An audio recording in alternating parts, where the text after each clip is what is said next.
Hi, good morning. My name is Joseph Atta, speaking to you live from Ghana, West Africa. I am interpreting using my own room as a recording studio. You are welcome to my program, Mining for the Truth, which refers to the process of digging to discover the undiluted doctrines of Christ. I attend Church of Christ. I welcome all my viewers from all over the world: Australia, USA, Dubai, Nigeria, South Africa, and everywhere in Ghana and the world. I thank you for subscribing to my YouTube channel, Joseph Atta's Lyceum. Please continue with the subscription. Also, for following my Facebook page. Now I have 91 followers on Facebook and 98 subscribers on YouTube. I am so grateful. May God bless you for everything. And thank you also for viewing the videos. And I thank all my donors for supporting, those who have been sending me money to buy data to come live. Someone bought me the tripod. Someone also bought me Oraimo earbuds for recording, respectively.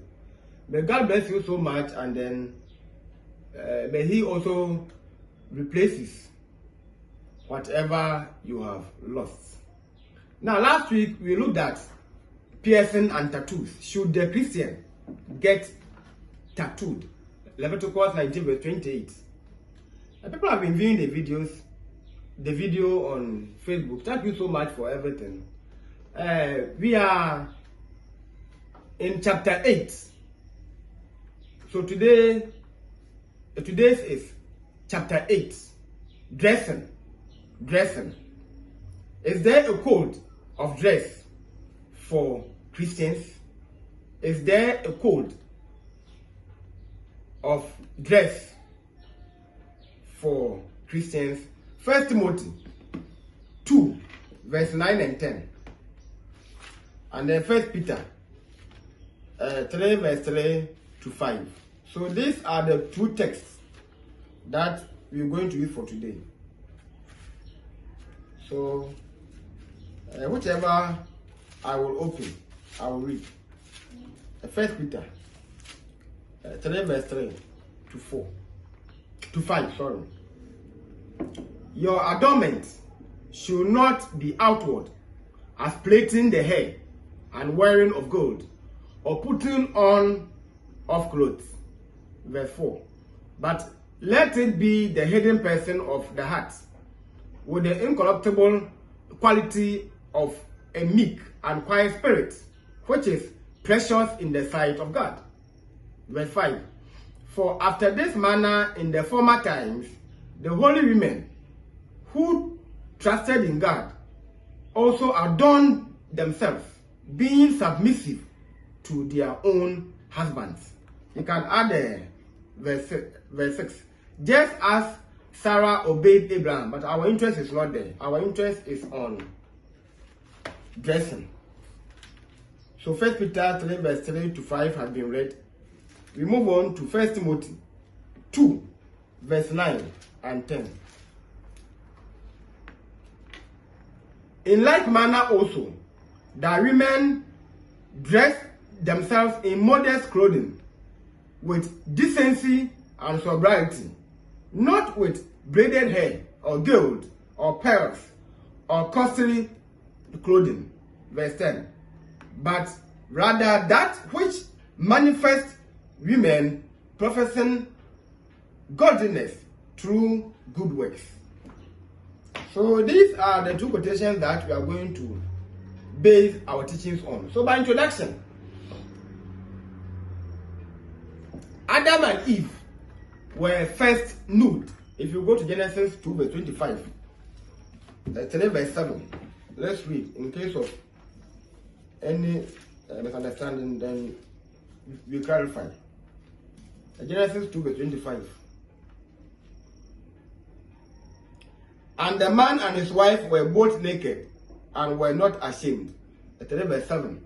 Then the eyes of both were opened, and they knew that they were naked, and they sewed fig leaves together and made themselves loin clothes. So we're saying that the Adam and Eve, or the first couples, were first nude, as we just read in Genesis 2 verse 27. 25, Genesis 2 verse 25, 3 verse 7. They were partially clothed with aprons. That is Genesis 3 verse 7 and 10. Now when we say aprons, we mean girdle. So something on their waist. So the woman will cover the chest. So girdle, loin covering. God replaced the aprons, which were inadequate clothing, with coats. Coats. C-O-A-T-S. So Genesis 3 verse 21. God saw that the apron, or the aprons, was not enough, or were not enough, sorry. The apron wasn't enough, the aprons weren't enough. So Genesis 3 verse 21. And the Lord God made for Adam and for his wife garments of skins and clothed them. So we're saying that God replaced the aprons which were inadequate clothing with coats. Coats were generally with sleeves coming down to the knees. God replaced their shorts with garments covering from shoulders down to the knees to cover the shame of their nakedness. So God gave them full clothing than the apron. And we even nowadays, we know what an apron looks like, or how it resembles. Not a full, it's partial clothing. And of course, in terms of engineering, we say supplementary clothing. Now, God didn't end there. God made tunics of skin and clothed them, or clothed the first couples, as already we have mentioned in Genesis 3 verse 21. So tunics, some versions will say tunics, and some versions will also will make mention of a full cloth, or you can say garment. So you can say garments or tunics. Now, tunics were clothing items that basically covered the body from the shoulders down to the knees. So tunics or garments, full clothing from shoulders, or you can say from the neck to, below the knees, actually, down to the knees, so below the knees. God was sending a message to Adam and Eve and all the future generations subsequently, by the way that he clothed the first pair. When I say pair, I mean the first couples.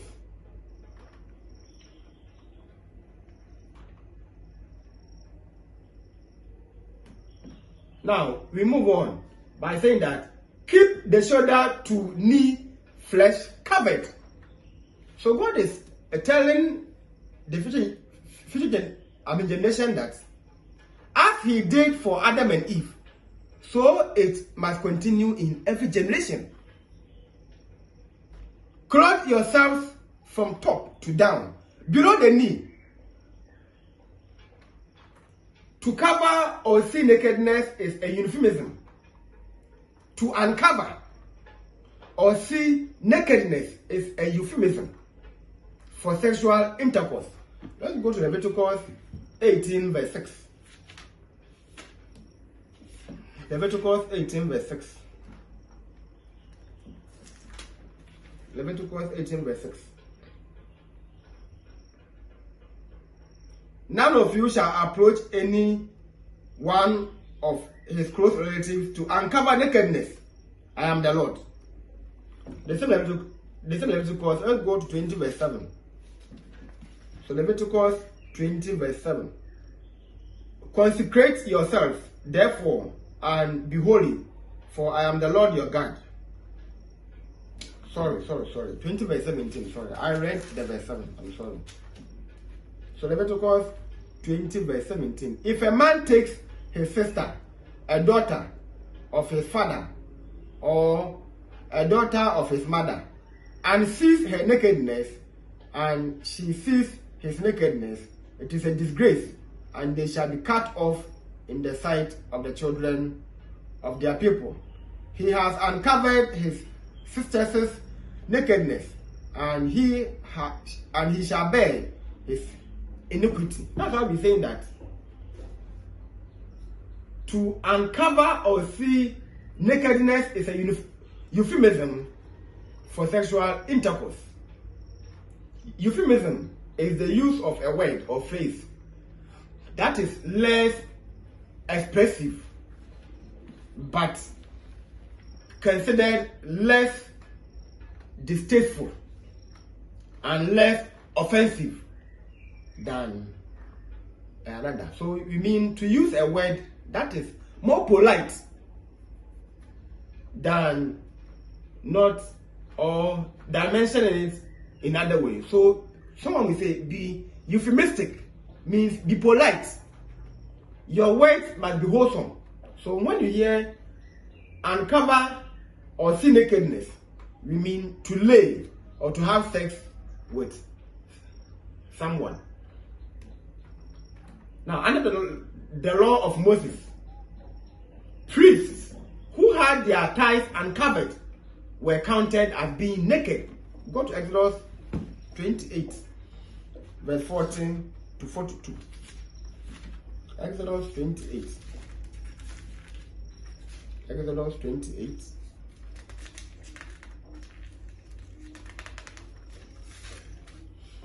Verse 40 to 42. For Aaron's sons, you shall make coats and sashes and caps.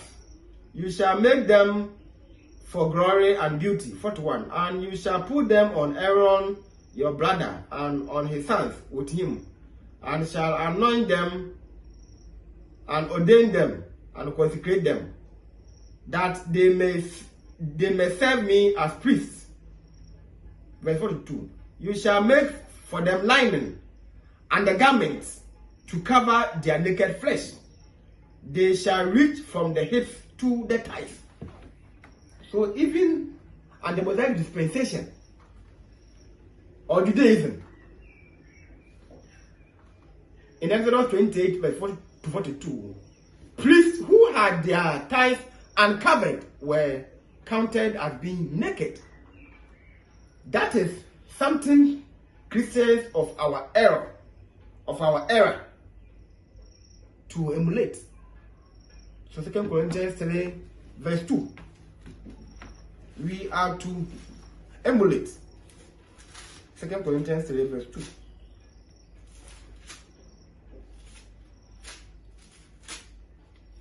Second Corinthians 3, verse 2. You are our letter, written in our hearts, known and read by all men. Though we are in a different era, but we are to maintain what happened during Judaism. 1 Peter 2, verse 9 and 10.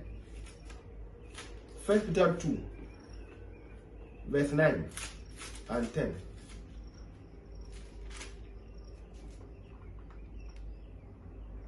But you are a chosen generation, a royal priesthood, a holy nation, a special people, so that you may proclaim the praises of him who has called you out of darkness into his marvelous light.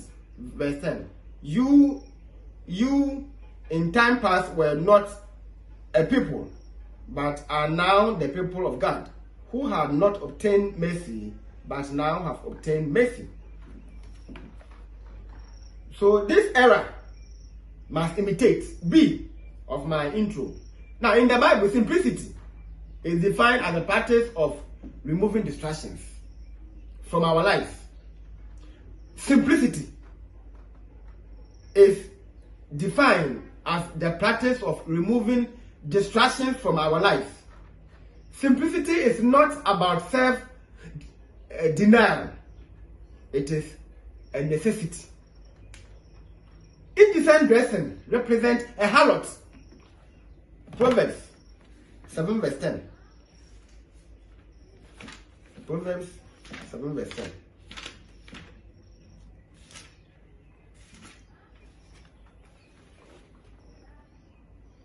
And behold, the woman meet him dressed as a prostitute, really of heart. So indecent dressing represents a harlot. Go to Genesis 38, verse 15. Something happened there between Judah and then Tamar. Let's see. Judah and Tamar. So Genesis 38, verse 15.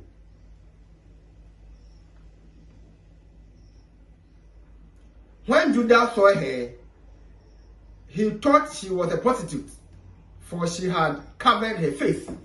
So dressing can depict that you are a prostitute. Now, according to Genesis 38, verse 13 to 19, Tamar wore widow's garments. She laid aside and put on veil. In so doing, Judah taught her to be a harlot, not a widower's garment, but a widow's garment. So when she changed her cloth or her clothing, Judah thought that she was a harlot. So indecent dressing or wrong dressing at the right time represent a prostitute. C. Indecency links to uncovered thighs. Cleavage, when we say cleavage, you mean in between breasts, the gap in between breasts, and all the sensitive part of the human body. Bushy hairs. At times when we are talking about indecency or indecent dressing, then the boys or the men are happy, are thinking that it is always about the women. It is not true. So we're saying that indecency links to uncovered thighs, cleavage, and all sensitive parts of the human body. Bushy hairs, we see this normally on the boys. Beards, nowadays they are all mad. Almost all the boys are mad. They are all growing the beard. I don't know why they are doing so. When I say mad, it means they are all heading towards it. Poor haircuts with some lines and skinny clothes are equally indecent. Someone will go and buy a full material, go to the dressmaker to take the measurements, and the trowel at the end becomes so skinny and hanging. It is an indecency. Whether you are a boy or you are a man. Then what was the essence of being taken the measurement for? You bought a full clothing or a full material. Now that we measured, and now they have shrink it to become so skinny and hanging. People can have improper thoughts about us, even though covered, but we need to make sure that we are not in any way a stumbling block to others by revealing to them what only our spouse should see. Sometimes when the cloth is so tight-fitting, it exposes the shape, the features, so unbearable to passers-by and those who see us as a by-person. When it is so tight, it's when sometimes the panties from the women may even draw. The shape is seen when you are bypassing. So if you're a Christian, this becomes a stumbling block to others, of which we pass by them. There is no biblical support for indecency during special social occasions. There is no biblical support for indecency during special social occasions, such as graduations, weddings, funerals, and parties. The theory that one must appear special or different on a wedding day is a philosophy of fools, therefore foolishness. 1 Corinthians 3 verse 19a. 1 Corinthians 3 verse 19.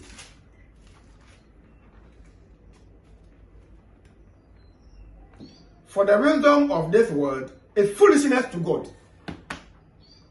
Basically, when there's a graduation, they wear artificial nails, eyelashes, they have some red or different colors makeups on the lips and almost everywhere. So artificial nails, manicure and pedicure, at weddings, funerals.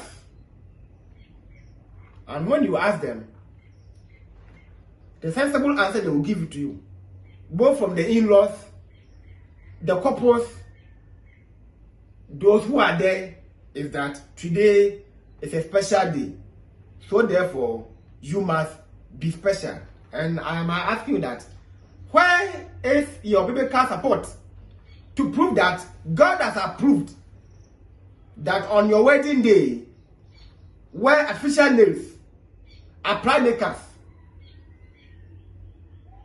the eyelashes and the others? What is your proof? We are silent when the Bible is silent. We speak when the Bible speaks. Do not add or subtract. Do not add or subtract, or you become a liar. I think, let me see if I can find Revelation 22 verse 8. I'm checking. Revelation 22 verse 8. No. Okay, 22 verse 8.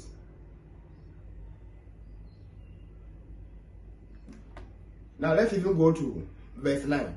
Then he said to me, no. I'm coming. I have a quotation for this, that do not add or subtract. Oh, I forgot. But it's in Revelation. It is in Revelation. Do not add or subtract. Or you'll be called a liar. And whoever will add and subtract will have a case at the end of Judgment Day. So, do not add or subtract. I'm asking you that. And those of you, very good. So Revelation 22, verse 18 to 19. Very good. I've seen it. Revelation 22, verse 18 to 19. For I testify to everyone who hears the words of the prophecy of this book. If anyone adds to these things, God will add to him the plagues that are written in this book. If anyone will take away from the words of this book, or from the words of the book of this prophecy, God will take away his parts out of the tree of life and out of the holy city and the things that are written in this book. Do not add or subtract. What is your proof that on the wedding day there must be manicure and pedicure, eyelashes, makeup? What is your proof in the Bible? No single biblical proof. Therefore, this is worldly wisdom. And as I just read from 1 Corinthians 3 verse 19a, for the wisdom of this world is foolishness to God. If you are sinning, continue to sin. Don't justify yourself, especially when there's no biblical proof as a Christian. If you want to sin, sin. We don't care who you are. Of course, it is your own choice to go to heaven or hell at the end. But do not be in the church, sin, and cover up by pride. You won't find this anywhere in the Bible that you should appear different on the wedding day. In the olden days, my mother didn't do any wedding. She has no wedding ring on. They even had the best of marriages compared to nowadays. she didn't apply any specialized makeup for her to look extraordinary beautiful. No. No biblical proof. The sexually exploitative way in which women dress in skimpy and provocative dress is lasciviousness. Galatians 5, verse 19.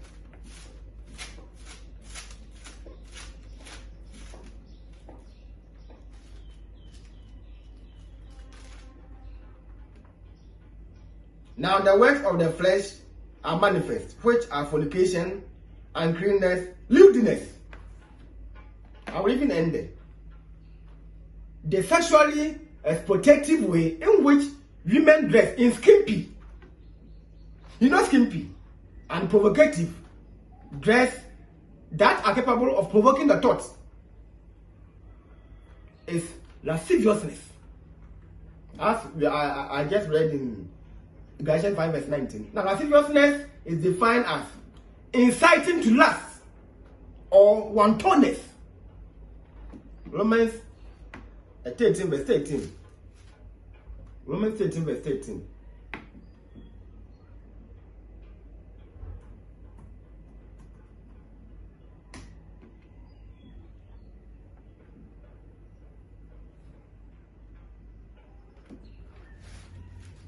Romans 13 verse 13.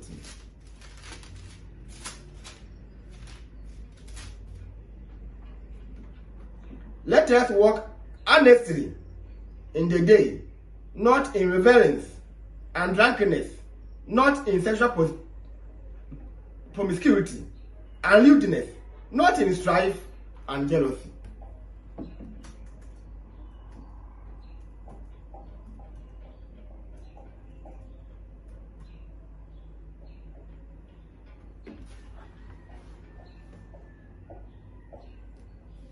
So here, we said that lasciviousness is defined as inciting to lust or wantonness. And wantonness means the state of being lewd and lascivious, or the quality of being lewd and lascivious. Wantonness.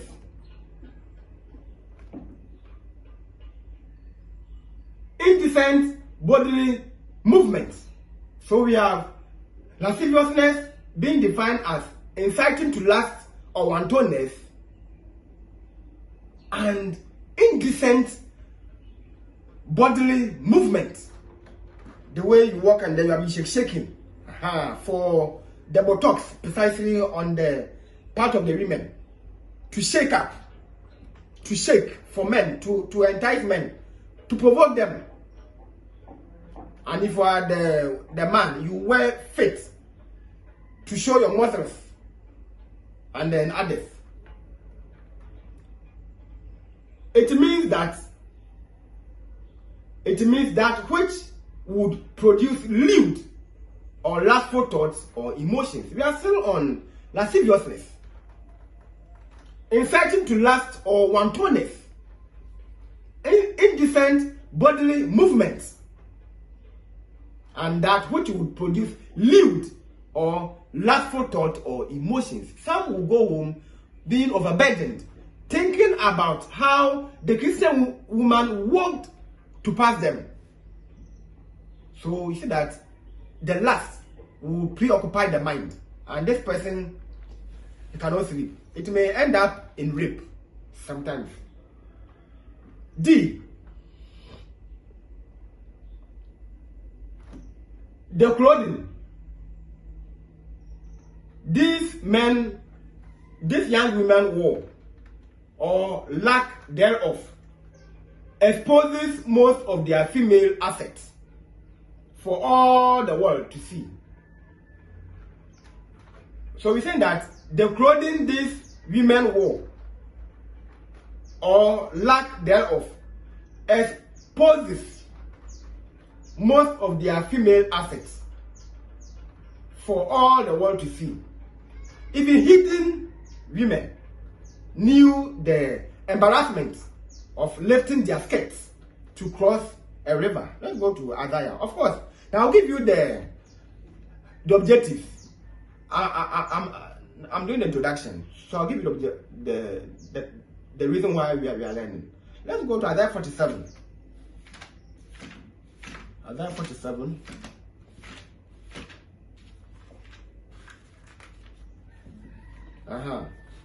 Verse 2 and 3. Take the milestones and grind flour. Put off your veil, strip off your robe, and cover your legs. Pass through the rivers. Your nakedness shall be uncovered, and your disgrace shall be seen. I will take vengeance, and I will spare no one. So even the Hittite women knew the embarrassment of lifting their skirts to cross a river. When we say Hittite, it means someone who is a pagan, unbeliever, or antichrist. Basically, the person does not believe that Christians should believe in God. So the person believes in no God. So we say Hittite. Then the last one, we are on E. A man in underwear. A man in underwear or boxers, revealing his thighs and without a shirt, exposes the shame of his nakedness to women. Why should you be in boxers in a compound house or in a yard or maybe in the streets? So you expose your shame and nakedness to women. Why do we wear clothes anyway? In summary, why do we wear clothes? To cover our nakedness. We wear clothes to cover our nakedness. Period.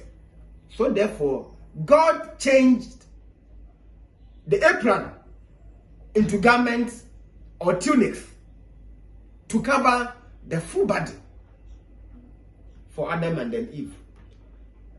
Now, we look at the objectives of the studies. A. Exegesis of 1 Timothy 2, verse 9 and 10. And 1 Peter 3, verse 3 to 5. B. The misconception, or to know the misconception about Deuteronomy 22, verse 5, and its linkage to the New Testament worship. I said B. To know the misconception about Deuteronomy 22, verse 5, and its linkage to the New Testament worship. C. To know the world's most beautiful woman. So who is the world's most beautiful woman? Then the last one, D. To know the 10 biblical characteristics of the world's most beautiful woman. So we start the presentation. I was trying to warm up. Exegesis of 1 Timothy 2, verse 9 and 10. And 1 Peter 3, verse 3 to 5. Now 1 Timothy. I will read again and then try to explain. We're going to explain it.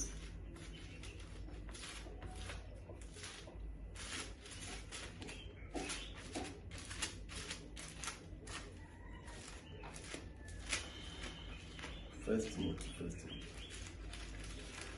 Okay. 1 Timothy 2, verse 9.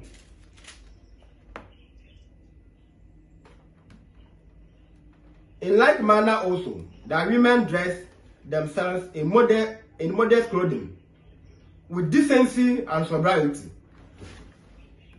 not with braided hair, or gold, or pearls, or costly clothing, but rather, verse 10, but rather that which manifests women professing godliness through good works. I will also read the 1 Peter 3, verse 3 to 5. But I think already they have been read. So now, sometimes when you read this, or some may misinterpret this. But let's see, Christian women are not prevented from dressing nicely or neatly. So be careful how you explain. Christian women are not prevented or forbidden from dressing nicely. The Christian women must dress to appear so attractive to glorify God. You are hereby informed that even if you don't dress well, you don't get a good man to marry you. Bible isn't against dressing. Bible is against indecent dressing. She can even apply dim makeup in case of dried facial skin. So for example, powder. Normal powder. Or in Ghana, we have what we call a Hamatan season. It is so dry that it causes some cracks on the lips. So normally we have what we call the lip shine. So you see the women mostly applying the lip shine. They are applying for a specific purpose. So this one, there's no way we can go against it. So we say dim makeup, and even that lip gloss, that's why they say shine. It just makes it a bit shiny, and not in red, in green, in black. No, but it is dim, so dim. So she can even apply dim, DIM, makeup in case of dried facial skin. When you have a dry skin, the makeup is not good to be applied. Otherwise, one has added to the body God created, except for special and sensible reasons, not against him. So the fact that I've mentioned that the Christian can apply dim makeup does not mean that apply makeup of what they have been doing at the cosmetic shops and then others. Through cosmetology. The makeup is not a good to be applied. Otherwise, what it means you try to add to the what that God created, except for special and sensible reasons, not against him. As I was saying, if your lips have cracked, all the lips are cracked due to Hamatan season, and if you apply the lip shine to prevent it from rotting, this one, because it is dim, it is acceptable. This does not mean that apply makeup, otherwise you are adding to the body God has already created. Makeup have adverse effects since most beauticians are illiterate and thus lack the chemistry and biological concepts of creams and other beauty products. Most hairdressers and most beauticians are illiterate. Most of them are illiterate. How many of them even have a diploma in what they are doing? It was a mere apprenticeship. And you find a whole graduate going to the salon for an illiterate hairdresser to cause her harm in future because of ignorance. That's why we think that makeups have adverse effects since most beauticians are illiterate and they lack the chemistry and biological concepts of creams and other beauty products. Some have applied these makeups for so many years that when you see them, they resemble a complete Ghanaian witch. Witches. They resemble complete Ghanaian witches. Because you see different colors. On the face, some portion is deep red, some part is black, some part is gray, some part is even white. So normally, we see them as witches. Eyelashes, artificial nails, and nail polish, or nail varnish, or nail enamel are sinful before God. Eyelashes, artificial nails, and nail polish. When I say nail polish, what you have been using to paint your nails, some are red, green, and others. So we say nail polish, nail varnish, or nail enamel are sinful before God. They are sinful. I want to clarify this. Some may be debating that they wear artificial nails because they have been chewing their fingernails. So therefore, when they wear the artificial nails, the nail will prevent them from chewing the fingernails. You have no excuse. Some will debate that some Christians don't know how to approach their fellow Christians when they see them wearing artificial nails. They should be calm with them. You are an antichrist, and this is stupidity to the highest level. I mean, what do you mean? Don't you have sense that wearing nails is a sin and against the purpose of the church? Don't you know? You don't pamper a sinner. In case you are unaware, you must be rebuked because it is pride in you. Satan is ruining your heart. How dare you? Who are you? And what do you mean? That you have worn nails to church. So therefore, your sister or your brother should calmly address this issue. You are an antichrist. Continue in this your stubbornness, you die and go to hell. You don't rebuke with even smile face, in case you are unaware. You don't rebuke with a smile face. We rebuke by disfiguring the face. The face must be disfigured for the culprit to know that you are really serious. So when you paint your fingernails, precisely, normally they have been using the red. You call it a nail polish. You can say nail varnish or nail enamel. And your excuse is that because of some fungi, that's why I've used to paint it. You are not educated person. You will find this foolishness anywhere. It is not even found in any book that nail polish, precisely maybe the red one, can cure fungi. So listen, a fungal nail is not an excuse to apply nail polish, nail varnish, nail enamel. Nail polish, nail varnish, they are all the same. You see, they are synonyms. So you can say nail polish, nail varnish, nail enamel. It's a lacquer that can be applied to the human fingernail or toenails to decorate and protect the nail plate.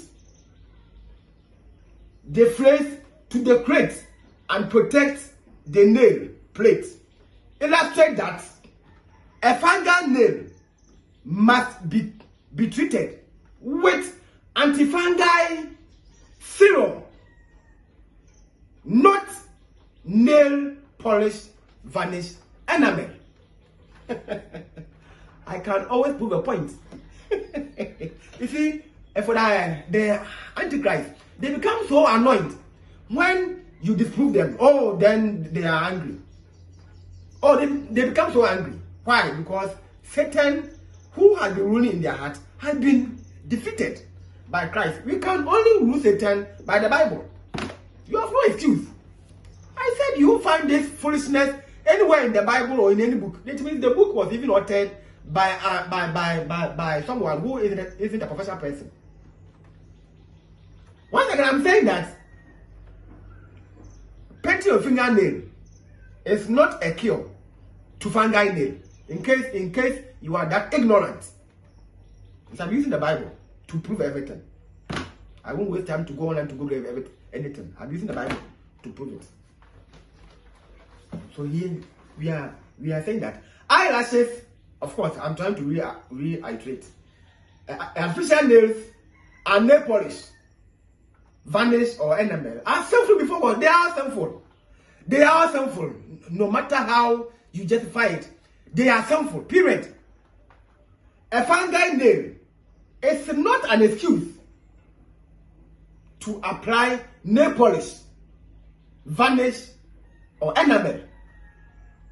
Nail polish, varnish, or enamel is a lacquer that can be applied to the human fingernail or toenails to decorate and protect the nail plate. So those who apply, they have this as their idea. However, the phrase to decorate and protect the nail plates illustrate that a fungal nail must be treated with anti-fungal serum, not nail polish, varnish, or enamel.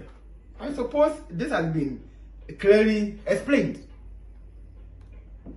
So, henceforth, don't go and buy that nail varnish to paint your nails. And when you are questioned, you lie ignorantly that I apply to cure my fungal nail. It is not true. Now let's try to explain some Greek words. Adon. The word for adon, Greek word for adon is komio. Kosmio. It means to put in proper order. That is decorate. All these words are found in 1 Timothy 2, verse 10. We have modest. The Greek word is kosmios. Kosmios. It means sensibly, orderly. That is decorous. When we say decorous, decorous, it means well mannered, decent, restrained, and simple in style. Simplicity. So modest refers to not being offensive to sexual mores in conduct or appearance. Modest also refers to being marked by simplicity, having a humble opinion of yourself. Having a humble opinion of yourself. Now, modesty prohibits dressing or adding anything to the body that is provocative, sensual, revealing, and exploitative. Modesty. You see, I'm trying to define the Greek terms, but here we are on modest. So I've defined, and I'm trying to add a modesty also. So modesty prohibits dressing or adding anything to the body that is provocative, sensual, revealing, that is exposing, and exploitative. Propriety. The Greek word is eidos, which means reverence, to show special respect before God. Moderation. The Greek word is sophrosyne, which means soundness of mind, sanity, and self-control. All these are found in 1 Timothy 2, verse 9 and 10. I'm trying to address some key words. Braided hair. When you hear of braided hair, 1 Timothy 2, verse 9. Not with braided hair. I said propriety, sorry. Sobriety, sorry. Sobriety, sorry. Sobriety rather, not propriety, sorry. So he said that, in like manner also that women dress themselves in modest clothing, with decency and sobriety, not with braided hair or gold, or pearls, or costly clothing. So sobriety is eidos, which means reverence. Sorry, I wrote propriety. Sorry, I'm sorry. So sobriety. Now braided hair. Now we are on the braided hair. It means not spending so much time and money to decorate the hairstyle with expensive beads, gold, and jewelry. That's all. Braided hair. A simple hairstyle is ideal, but do not spend so much time 4 hours, 5 hours, 6 hours, 8 hours, 10 hours. Time and money to decorate the hairstyle with expensive beads, gold, and jewelry or jewelries. So here we say that the apostle says that there is a proper manner for Christian women to dress, and that is to dress in a way that professes godliness. Dress to profess godliness. That's all. Before wearing a particular article of clothing, a Christian woman or man should ask if it meets this criteria. If it meets 1 Timothy 2 verse 9 and 10. And if it's not, and if not, it should not be worn by any Christian woman or man who wants to please God. If your dressing is not in line with 1 Timothy 2 verse 9 and 10, do not put it or them on at all. Now 2 Peter 3 verse 3 to 5. For this one, I'm not going to elaborate the Greek words. I'm just trying to paraphrase. Now notice that the apostle said, this is the manner in which holy women who trusted in God dressed.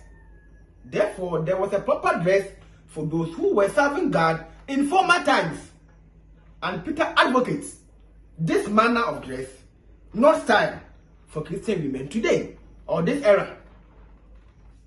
So the what about the 1 Peter 3 verse 5 to 3 verse 3 to 5 is that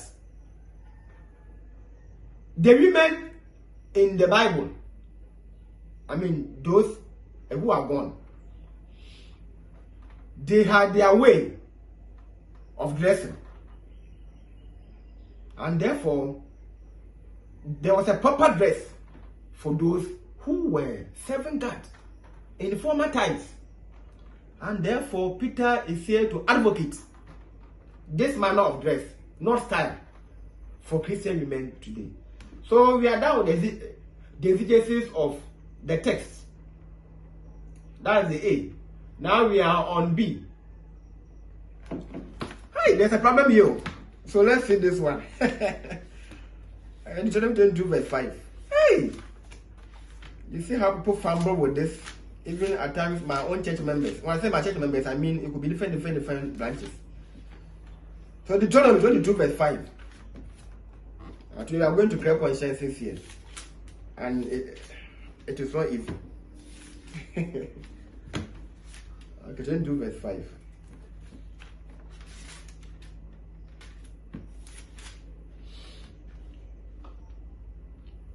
A woman shall not wear a man's garment, nor shall a man put on a woman's cloak. For whoever does these things is an abomination to the Lord your God. A woman shall not wear a man's garment, nor shall a man put on a woman's cloak. For whoever does these things is an abomination to the Lord your God. So here we have the misconception about 22 verse 5 and its linkage to the New Testament worship. I am a New Testament worshipper. I am in the New Testament worship. So we're trying to understand Deuteronomy 22 verse 5. It is about dress codes in ancient Israel. A holiness code of rules and regulations for the Israelites, a society, to strictly follow in order to maintain their covenant with God. So simple. I mean, so simple to understand. It is about dress codes in ancient Israel.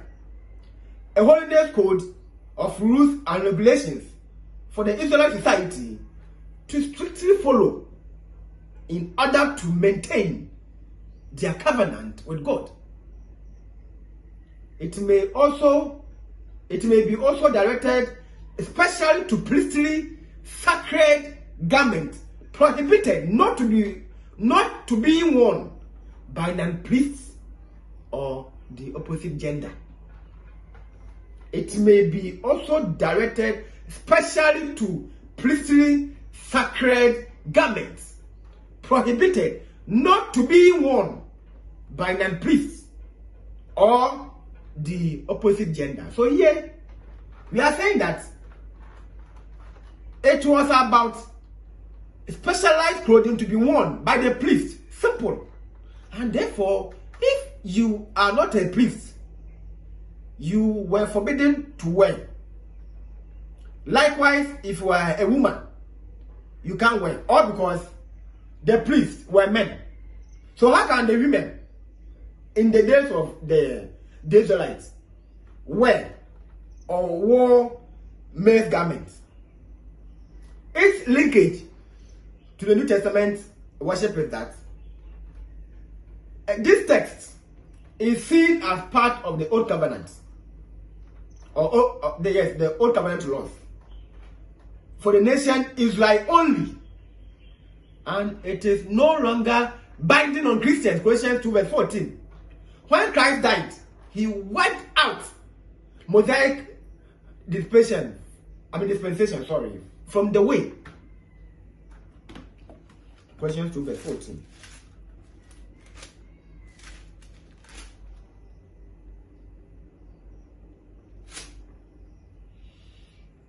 Wiping out the handwriting of ordinances that was against us, which was contrary to us, and he took it out of the way, having nailed it to the cross.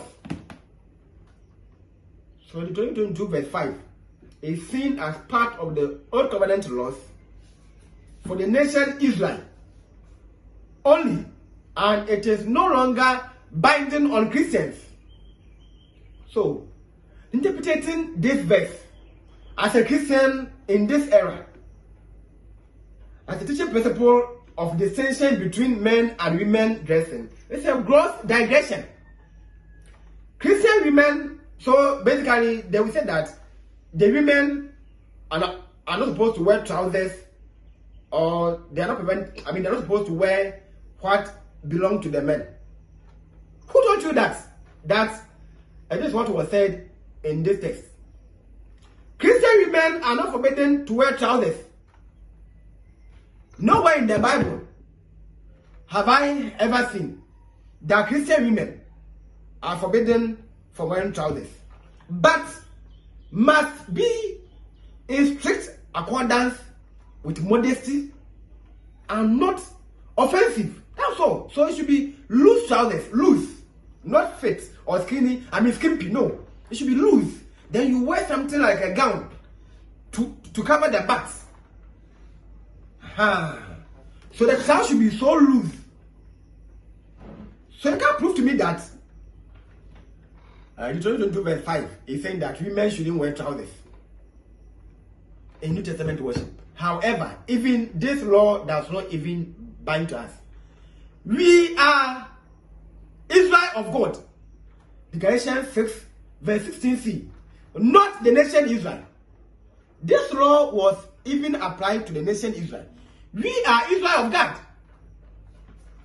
So that's not applied to us. However, the text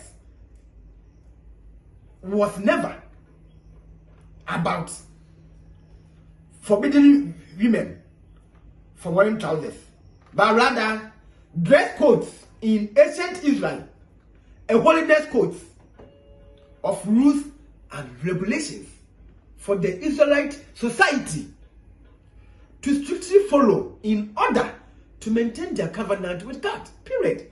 And also to priestly sacred garments, prohibited not to be worn by non-priests and the opposite gender. So simple and clear. So transparent. So therefore, to think that the chapter and verse is trying to segment what men should wear to be different from what a woman should wear means that you don't understand the scriptures. So having said that, I believe that I am done interpreting the misconception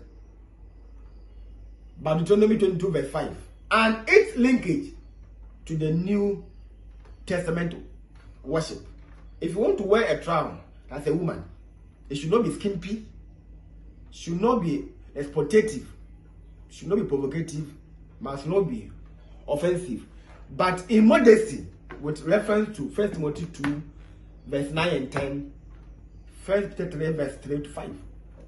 See,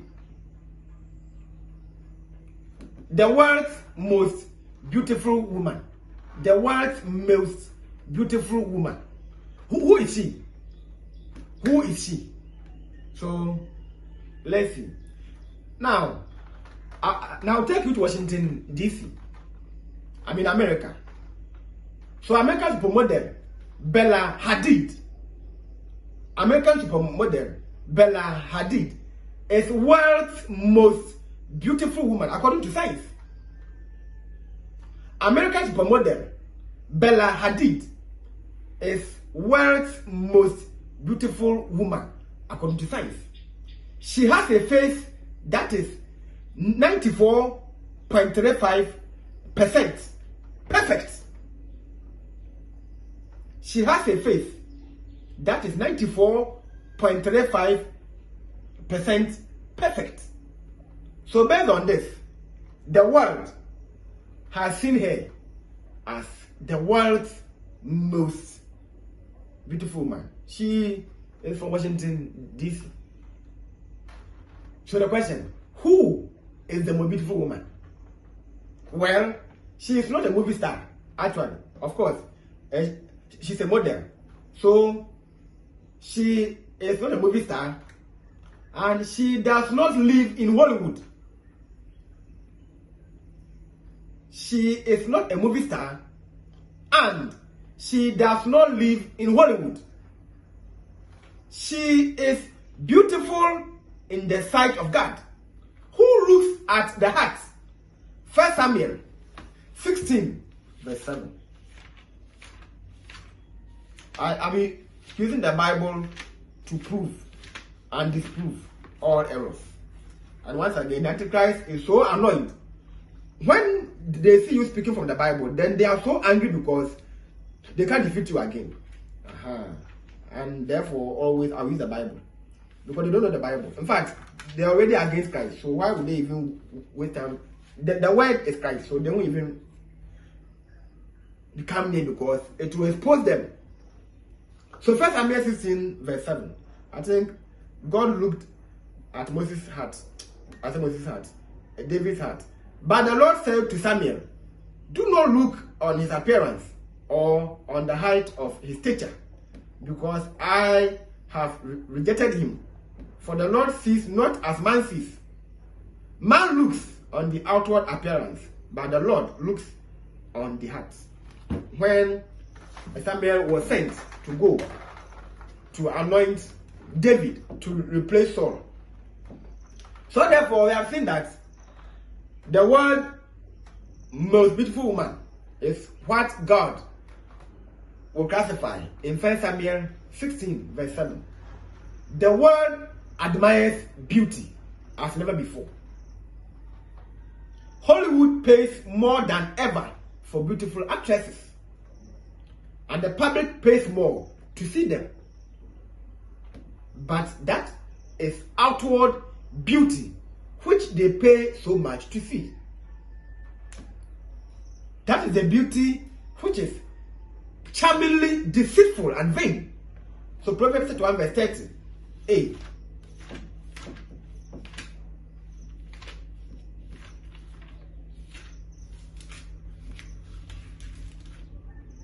Proverbs 31 verse 30a. Charm is deceitful, so and beauty is vain.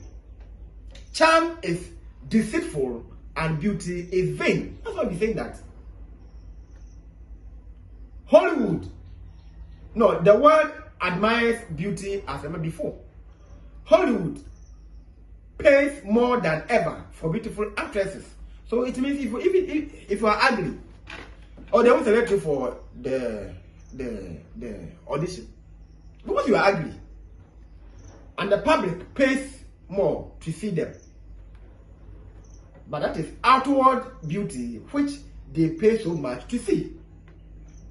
That is the beauty which is charmingly deceitful and vain. We are on that point, D. So we have seen that, according to the Bible, Bella Hadid is not the world's most beautiful woman. Yes. God looks hearts, on the heart, not outward, or you can say in the heart, not outward. I mean physical appearance, no. Physical appearance might be deceitful, or appearance might be deceitful. So God looks in the heart. So if you cover yourself, it's when God sees your real beauty and not to expose your body part, sensitive body part for an audition, to wear some clothes as a mannequin to showcase on a beauty pageant. Then at the end, they crown you. No. 10 biblical characteristics of the world's most beautiful woman. You see, we are still criticizing. What the world sees, what the Antichrist sees as right, is wrong in the Bible. 1, she's a new creation. 2 Corinthians 5 verse 17. That if anyone is in Christ, he's a new creature. All things are passed away. Behold, all things are flesh. So the world's most beautiful woman, the first is that she is a new creation. The phrase new creation means A, walk in newness of life. Of course, I'm going to give you 10 biblical characteristics or features of the world's most beautiful woman.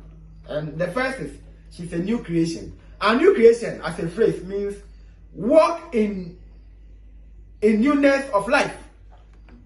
Romans 6 verse 4.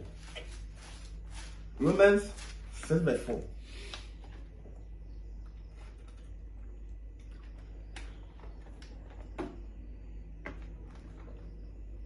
Romans 6 verse 4.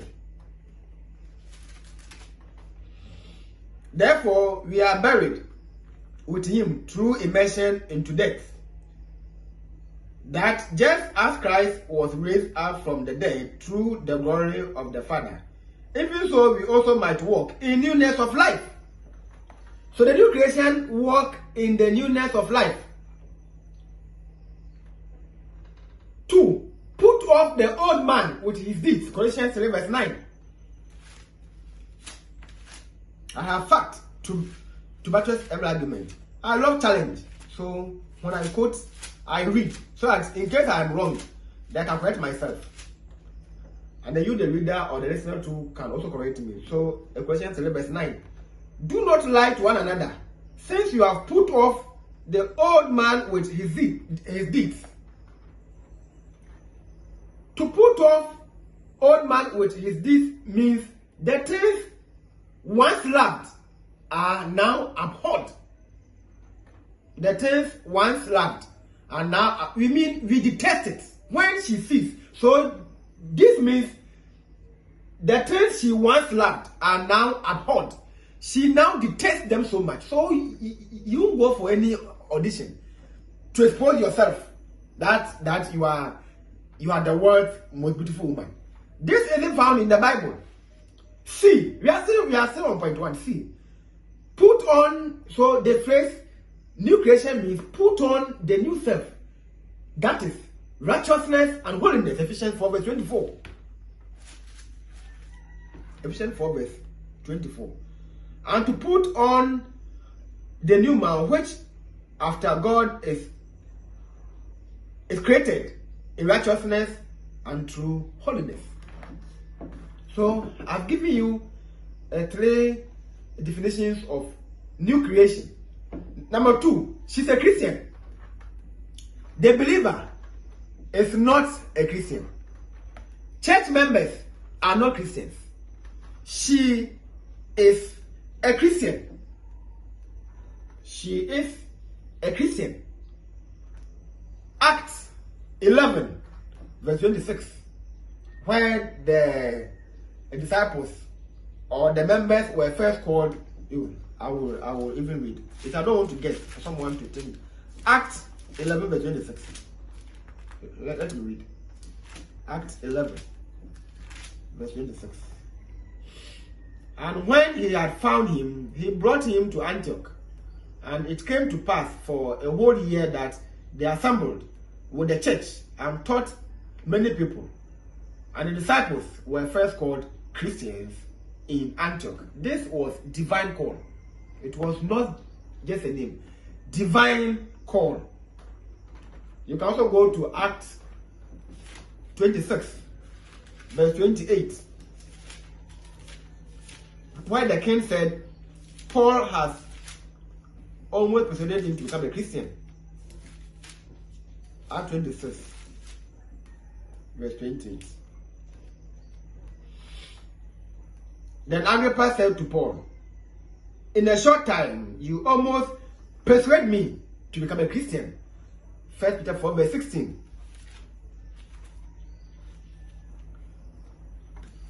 1 Peter 4, verse 16. Yet if anyone suffers as a Christian, so Acts 11, verse 26, 26, verse 28, 1 Peter 4, verse 16, and where you find the term Christian. When we say Christian, the Greek word is Christianos. So the suffix einos means belonging to, property of Christ. So a Christian is a property of Christ. Now point 3. She is godly and speaks of herself as a holy woman. Now 1 Peter 3, verse 5.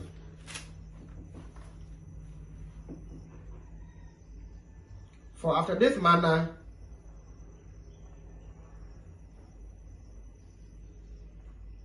in the former times, the holy women who trusted in God also adorned themselves, being submissive to their own husbands.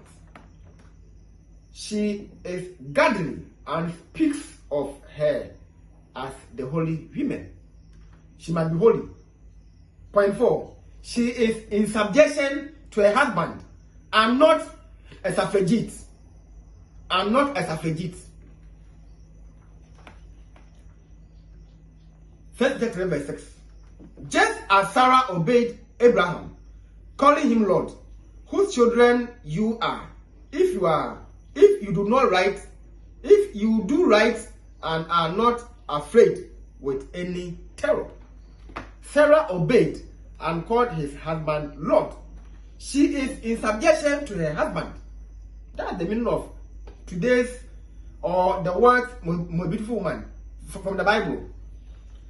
Now, suffragette is a woman who advocates for women's right to vote. Or we say that a suffragette is a woman advocate for women's right to vote. It means she is trying to incite them. Yes, she tries to instigate, to incite them to be autonomous, to be completely independent. I am also on my own. What men can do, I can even do it better and best. That's why we call you suffragettes. Suffragettes. SUFFRAGETT. That's why we're saying that she is in subjection to her husband and not a suffragette, not someone who will advise you to go and compete with your husband. You see only this in the world, not in the Bible, that the wife must compete with the husband. That's why Sarah obeyed and called Abraham Lord. When you are submissive, does not mean that you are useless. Therefore, the man must trample on you as a filthy rag. No. But it's a responsibility. When you do this, then he will also love you unconditionally. That's all. She believes that women get their greatest happiness submitting entirely to the will of God. We are still on the same point. Point 4. She believes that women get their greatest happiness in submitting entirely to the will of God.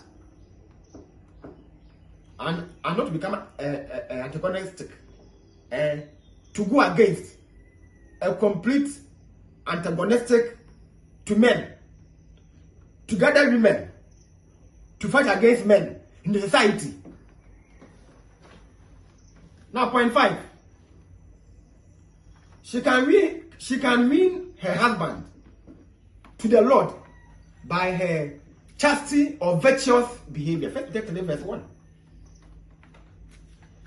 Likewise, wives, be submissive to your own husband, so that if any do not obey the word, they, without the word, may be won by the behavior of their wives. Now, I'm here to preach to you. If you read about Matthew 28, verse 19 to 20, Mark 16, 15 to 16, the Great Commission, go ye therefore. It's saying that we should set the Bible, go out to preach, and bring the unbelievers to repentance. Of course, we will teach them as well. So normally, all what we know is that pick your Bible, go out to teach. But hey, 1 Peter 3 verse 1 is saying that even your own behavior can win a soul.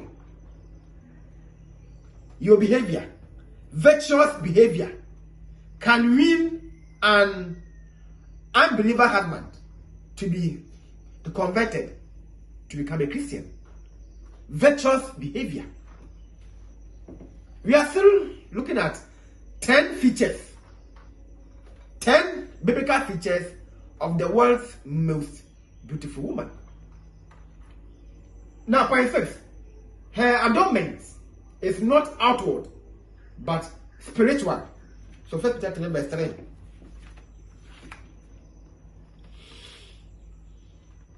Your adornment should not be outward, as plaiting the hair and wearing of gold, or putting on of clothes. Her adornment is not outward, but spiritual. She does not want carnal attractiveness. She does not want vain beauty, as we read in Proverbs 1 verse 30, but the beauty of holiness. She does not want carnal attractiveness. When I say carnal, I mean fleshy, flesh. She does not want vain beauty, Proverbs 31 verse 30, but the beauty of holiness, Psalm 29 verse 2. Beauty of holiness, Psalm 29 verse 2.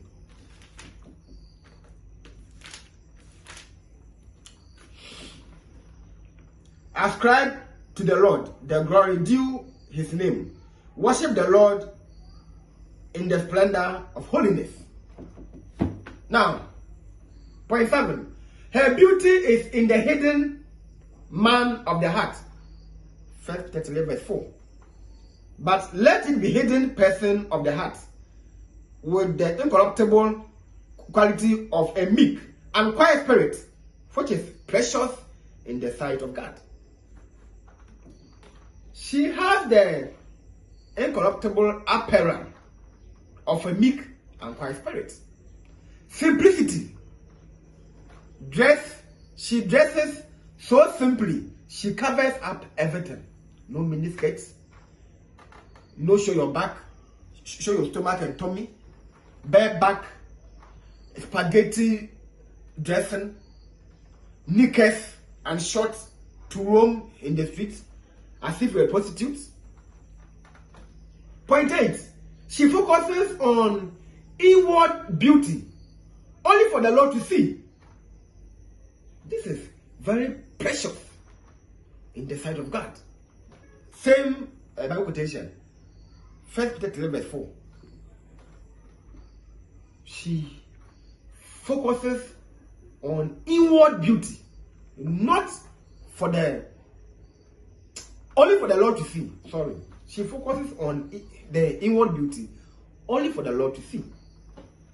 This is very precious in the sight of God. 9. She is meek. That is humble, not haughty, like the daughters of Zion of Isaiah's day, who walk with one-tone eyes, lewd and lascivious eyes, walking and mincing as they go. So Isaiah 3 verse 16. Isaiah 3 verse 16. Isaiah.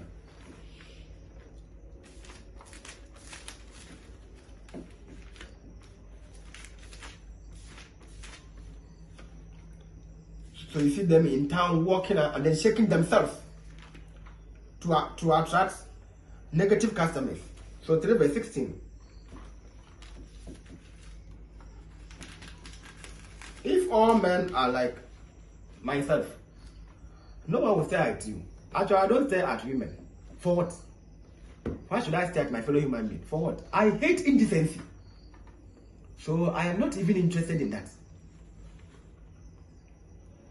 The Lord said, because the daughters of Zion are haughty and walk with outstretched necks, glancing wantonly with their eyes, mincing along as they go, tinkling with their feet. So as they are going, they walk to persuade and entice, to stumble block. That's all. Wantoness. This was its useless impression.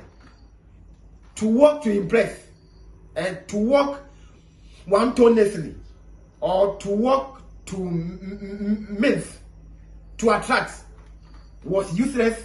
It's useless. So all these impressions are a waste of time. Now, point 10, she is a woman whose spirit is not only meek, but quiet. So mild. She's so mild. She's so mild. Both the spirit and even the flesh.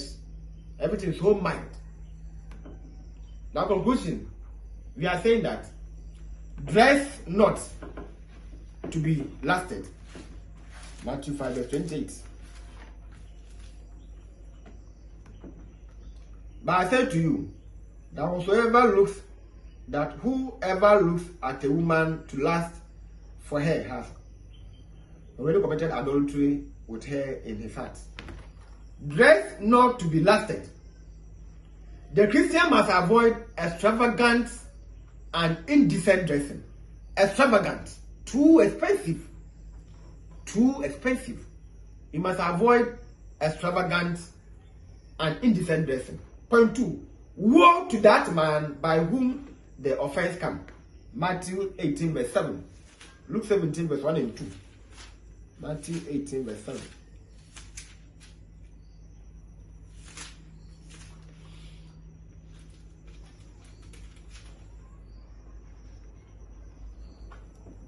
Woe to the world because of offenses, for it is inevitable that offenses come, but woe to that man through whom the offenses comes. Luke 17 verse 1 and 2. Luke 17 verse 1 and 2. That then he said to the disciples, it is inevitable the offenses will come, but woe to him through whom they come. It would be better for him if a millstone were hung around his neck and he were thrown into the sea, than that he should offend one of these little ones. So woe to you, dressing to attract, to seduce, to entice. Woe unto you. The stumbling blocks denote temptations and traps set to lure one to sin. And the stumbling blocks is reference to temptations and traps set to lure one to sin. Now, today, of my conclusion, do everything to glorify God. Do everything to glorify God. 1 Corinthians 10, verse 31. Whatever you eat or drink, do all to the glory of God. Question 3, verse 17. It's also saying the same thing. Are you glorifying God with your indecent dressing, miniskirts, shorts, knickers, exposing your breasts, your back, your tummy, your navel in the streets, the man wearing boxers to impress the girls around foolishly? Are you doing this to the glory of the Lord? 1 John 2, verse 15 to 16 is saying that do not love the world, nor the things in the world. The lust of the flesh, the lust of the eyes, the pride of life are not from the Father, but from the world. Ephesians 5, verse 15 to 17. Be careful how you walk as wise, not a fool, redeeming the time, because the days are evil. Therefore, do not be foolish, but understand what the will of the Lord is. The will of the Lord means to be sensible, to refrain from foolishness, pay heed to instructions. That's the essence of Ephesians 5, verse 17a. Therefore, do not be foolish means pay heed to instructions in order to become wise. Refrain from foolish walking. Obey the Lord today. Because if you continue in your sins, you will die and go to hell. My name is Joseph Atta, and I'm from Ghana, West Africa. This brings us to the end of my presentation today. I see you next week on chapter 9, the literal perils of dancing. I have part 1 and part 2. So I'm now contemplating if I will join them one or teach part 1 and then later teach part 2. But topic is the literal perils of dancing. Until then, my number is 0248 026557. You can call, you can comment, and you can donate. Bye bye, and God bless you so much.